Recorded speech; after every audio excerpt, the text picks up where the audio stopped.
ओम नमः शिवाय। दोस्तों, मेष राशि वाले जातकों का इस चैनल पे स्वागत है।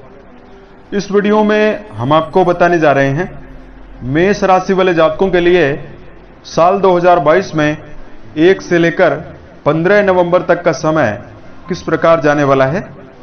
यानी इन 15 दिनों की समयावधि में ग्रहों की चाल के आधार पर आपके जीवन में किस प्रकार की संभावनाओं का निर्माण होने वाला है, किन किन क्षेत्रों में आपको बड़ी उपलब्धि देखने के लिए मिल सकती है और कहां पर आपको सावधानी रखने की आवश्यकता रहने वाली है।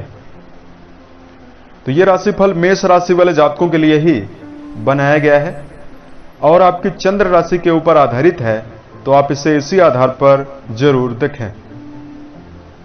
इस राशिफल के दौरान हम आपको हर क्षेत्रों के बारे में जानकारी देने वाले हैं जो मेष राशि वाले जातकों के जीवन से जुड़े हुए पहलू हैं, जैसे करियर और व्यापारिक जीवन, आर्थिक जीवन, पारिवारिक जीवन, प्रेम संबंध, स्वास्थ्य, एजुकेशन लाइफ और सबसे अंत में हम आपको कुछ विशेष और धार्मिक उपाय की जानकारी भी देने वाले हैं।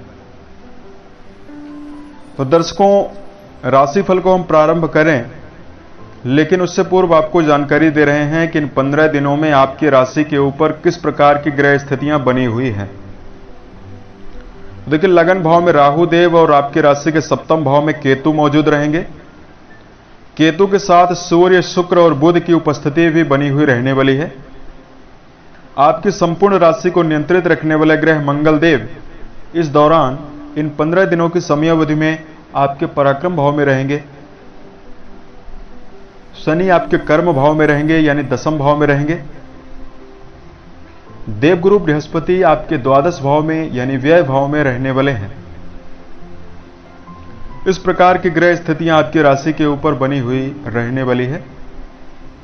तो आइए हम आपको बताते हैं कि इन 15 दिनों में आपके जीवन में किस प्रकार की संभावना किन किन क्षेत्रों में बन रही है और कैसी बन रही है। सबसे पहले बात करते हैं करियर और व्यावसायिक जीवन के मामले में। कर्म क्षेत्र के मामले में चूंकि राशि के दशम भाव के स्वामी बनते हैं शनिदेव और राशि के दशम भाव के स्वामी शनि आपकी राशि के दशम भाव में ही शश नाम का पंच महापुरुष राजयोग में से एक राजयोग का निर्माण कर रहे हैं। तो यहां पर आपके जीवन में कर्म क्षेत्र में विशेष सफलता आपको देखने के लिए मिलने वाली है।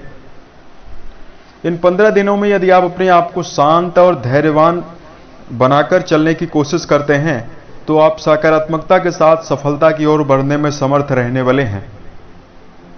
राशि स्वामी मंगल पराक्रम भाव में मौजूद होकर अपनी सप्तम दृष्टि से आपकी राशि के भाग्य भाव को देख रहे हैं। तो यदि आपके जीवन में किसी प्रकार का कार्य व्यवसाय नहीं है और किसी प्रकार के कार्य व्यवसाय की आप तलाश कर रहे हैं, इस दौरान यदि आप कोशिश करते हैं तो आपको नए कार्य प्राप्त हो सकते हैं।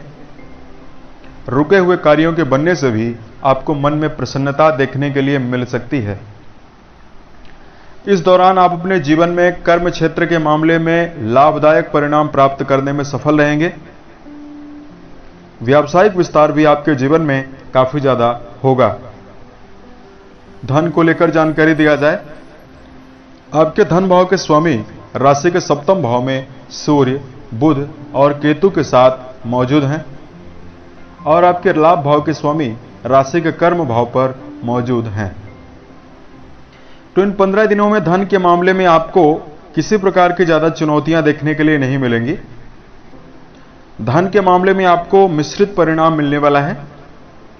आर्थिक रूप से आप धनार्जन करने में सफल रह सकते हैं, परंतु आपके जीवन में धन का व्यय काफी ज्यादा होने वाला है। राशि के सप्तम भाव पर धन भाव के स्वामी केतु, शुक्र, सूर्य की उपस्थिति एक साथ बनी हुई है। तो इस दौरान कुटुंबी जनों से आपको धन लाभ की विशेष संभावना बन रही है। ससुराल पक्ष से धन आगमन की विशेष संभावना आपके जीवन में बन रही है। इस दौरान आप अपने जीवन में यदि किसी प्रकार के भौतिक सुखों की चाह को लेकर चल रहे हैं, किसी प्रकार के भौतिक सुखों से जुड़ी हुई चीजों को खरीदना चाहते हैं, उसमें आपको सफलता प्राप्त हो सकती है। किसी भी व्यक्ति को कर्ज आपको नहीं देना चाहिए। किसी स्थान पर यदि आप धन का निवेश कर रहे हैं तो भी आपको इन 15 दिनों में रुकना चाहिए।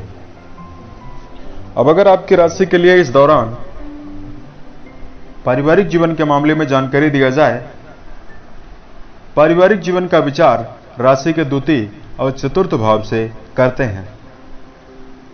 पारिवारिक जीवन आपका इस दौरान मिश्रित परिणाम देने के लिए समर्थ है। इन 15 दिनों में आपके राशि स्वामी पराक्रम में मौजूद हैं। कुटुंबी जनों के बीच में आपके सामंजस्य की स्थितियां मिली जुली ही रहेंगी। भाई बहनों के साथ तो आपके संबंध बेहतर रहेंगे, परंतु क्रोधपूर्वक व्यवहार आप अपने पत्नी और बच्चों के साथ करने में स्थितियां निर्मित कर सकते हैं। पारिवारिक जीवन में आपको धैर्य और शांति का परिचय देना चाहिए। किसी प्रकार के मुद्दे का यदि आप विचार कर रहे हैं, उसको अचानक हावी होने की कोशिश आपको नहीं करनी चाहिए। कुटुंबी जनों के बीच में नकारात्मकता को लेकर आपको सतर्क रहना है। इन 15 दिनों में आपको समर्थन भाई बहनों का तो विशेष रूप से मिलेगा, परंतु व्यर्थ के वाद विवाद की स्थिति भी बन सकती है। लगन पर राहु के प्रभाव के कारण आपके मन में व्यर्थ का भ्रम की स्थिति निर्मित हो सकती है। इस दौरान अगर आपके राशि के लिए शिक्षा के मामले में जानकारी दिया जाए, देखिए राशि के पंचम भाव के स्वामी बनते हैं सूर्य देव, और जो अपनी नीच राशि तुला राशि में राशि के सप्तम भाव में शुक्र बुध और केतु के साथ मौजूद हैं, तो शिक्षण संस्थान में जुड़े हुए जातकों को मिला जुला प्रभाव मिलेगा। यदि आप समय का सदुपयोग करते हैं और आप अपने व्यक्तिगत जीवन में सफलता की ओर प्रयासरत रहते हैं, तो शिक्षा के मामले में तभी आपको सफलता देखने के लिए मिलेगी। इन 15 दिनों की समयावधि में अगर आपको प्रेम और वैवाहिक जीवन के मामले में जानकारी दिया जाए, प्रेम संबंध के मामले में आपको मिला जुला प्रभाव इस दौरान देखने के लिए मिल सकता है। प्रेम जीवन में यदि आप संलग्न हैं, किसी गहरे फ्रेंडशिप में हैं, तो आपको किसी भी व्यक्ति के साथ, अपने मित्र के साथ संबंधों को विशेष ध्यान रखकर चलने की आवश्यकता रहने वाली है। छोटी छोटी बातों को लेकर आप वाद विवाद कर सकते हैं। वैवाहिक जीवन के मामले में यदि आपको जानकारी दिया जाए, तो एक साथ 4 ग्रहों की युति आपकी राशि के सप्तम भाव पर बनी हुई है, तो वैवाहिक जीवन के मामले में भी आपको समन्वय बनाकर चलना चाहिए। जो भी जातक विवाहित हैं, तो आप अपने जीवन में अपने पत्नी और बच्चों के साथ समन्वय पूर्वक वातावरण बनाकर चलें। छोटी मोटी बात को लेकर जीवन साथी को समझाने के लिए हावी होने का प्रयास ना करें, अन्यथा कुछ इस प्रकार की ग्रह स्थितियां बन रही हैं जिसके कारण आप जीवन साथी के साथ संबंधों को भी बिगाड़ सकते हैं। अविवाहित जातकों के लिए विवाह के प्रस्ताव भी देखने के लिए मिल सकता है। इस दौरान अगर आपके राशि के लिए वैवाहिक स्वास्थ्य के मामले में जानकारी दिया जाए, राशि के छठे भाव से रोग, ऋण और शत्रुओं का विचार करते हैं। दर्शकों, सेहत के मामले में जो ये समय है, ये 15 दिन आपके लिए काफी बेहतर रहने वाले हैं। राशि स्वामी पराक्रम भाव में स्थित हैं, लगन पर राहु मौजूद हैं। सेहत के मामले में आपको ज्यादा किसी प्रकार की समस्या दिखाई नहीं देगी, परंतु आपको इस दौरान छोटी मोटी बातों को लेकर क्रोधित होने से बचना चाहिए, अन्यथा स्वास्थ्य पर भी इसका प्रभाव पड़ सकता है। छोटी मोटी बीमारियां भी ऐसे जातक जिनकी उम्र 50 वर्ष से ज्यादा है उनको परेशान कर सकती है। मौसम परिवर्तन के कारण जो बीमारियां उत्पन्न होती है, ऐसी बीमारी आपको परेशान कर सकती है। इसलिए खान पान की आदत पर आपको संयम बरतना चाहिए। रोग प्रतिरोधक क्षमता को विकसित और श्रेष्ठ बनाए रखने के लिए इस दौरान नियमित आपको योगाभ्यास करना बेहतर रहने वाला है। अब अगर आपके लिए धार्मिक उपाय की जानकारी दिया जाए, तो सबसे पहले 2 मुख्य बातों का ध्यान आपको इस दौरान रखकर चलना चाहिए।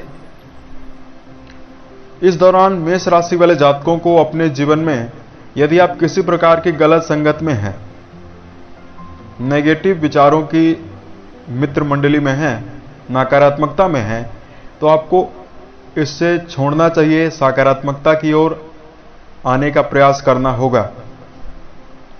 दूसरा, अपनी गलती को आप जीवन में स्वीकार करें, दूसरे व्यक्ति को आप दोष देना बंद करें अन्यथा रिश्तों में तनाव की स्थिति आपके जीवन में लगातार निर्मित हो सकती है। ये दो बातें आप जीवन में ध्यान रखें। धार्मिक उपाय की जानकारी दिया जाए, गणपति के ऊपर दूर्वा अर्पित करना बेहतर रहेगा। इन 15 दिनों की समयावधि में सूर्य देव को जल अर्घ्य देना आपके लिए बेहतर रहेगा। वहीं आपको विशेष रूप से माता पिता का विशेष सम्मान करना बेहतर रहने वाला है। मंगलवार के दिन आप मीठे प्रसाद का भोग लगाएं और सुंदरकांड का पाठ कर सकते हैं। उम्मीद है ये जानकारी आपको बेहतर लगी। यदि आप आने वाले समय में अन्य वीडियोज को देखना चाहते हैं, इस चैनल से आप जरूर जुड़ें। ओम नमः शिवाय।